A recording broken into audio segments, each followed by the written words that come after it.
ये ज़िंदगी केवल तब तक हल्की है जब तक सारे बोझ माँ बाप ने उठाए होते हैं। दिल चाहे कितना भी तकलीफ़ में हो, तकलीफ़ देने वाला दिल में ही रहता है।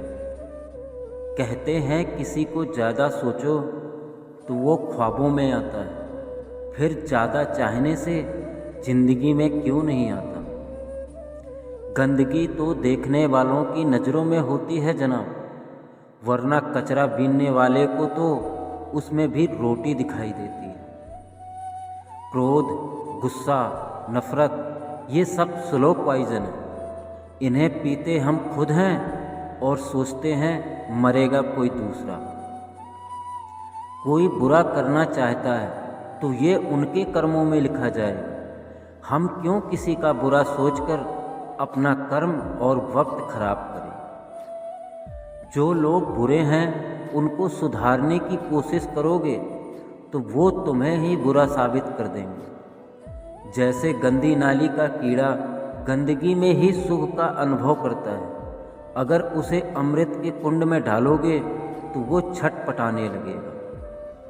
ये जिंदगी तमन्नाओं का गुलदस्ता ही है, कुछ महकती है, कुछ मुरझाती है और कुछ चुभ जाती है।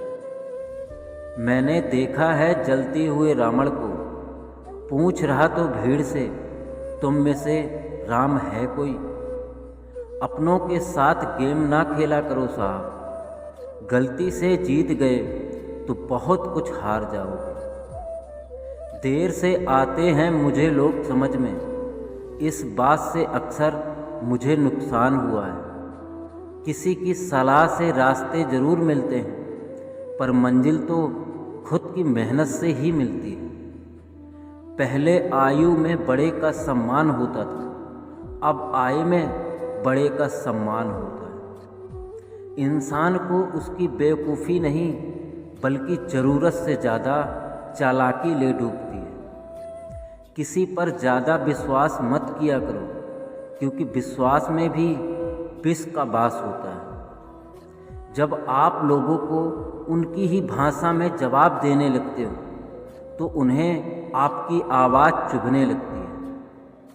अभिमान कहता है कि किसी की ज़रूरत नहीं है, पर अनुभव कहता है कि समय पर धूल की भी ज़रूरत पड़ेगी। दुश्मन इतनी आसानी से कहाँ मिलते हैं, बहुत लोगों का भला करना पड़ता है।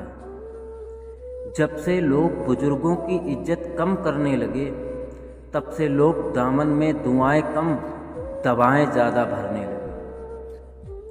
शब्दों की रेंज अगर अच्छी हो तो रिश्तों के नेटवर्क कभी नहीं टूटते। इतना मत बोलिए लोग आपके चुप होने का इंतज़ार करें, बल्कि इतना बोलकर चुप हो जाइए कि लोग आपको दोबारा सुनने का इंतज़ार करें। जब कोई बोलना छोड़कर सिर्फ सुनने लग जाए तो समझ लेना तुमने उसे खो दिया है, उस इंसान को।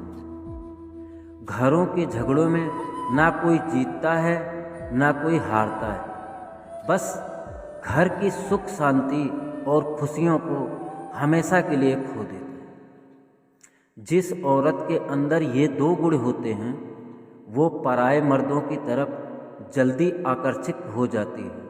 पहला गुण, उसे हर किसी से तारीफ सुनना अच्छा लगता है। वो चाहती है कि लोग उसकी खूबसूरती और अंदाज की बातें करें। और दूसरा, उसे ध्यान में रहना पसंद होता है, भले कोई अजनबी ही क्यों ना हो। ऐसी औरत को पहचानना मुश्किल नहीं होता, क्योंकि उसका व्यवहार ही बता देता है। उसे प्यार नहीं, उसे तवज्जो चाहिए।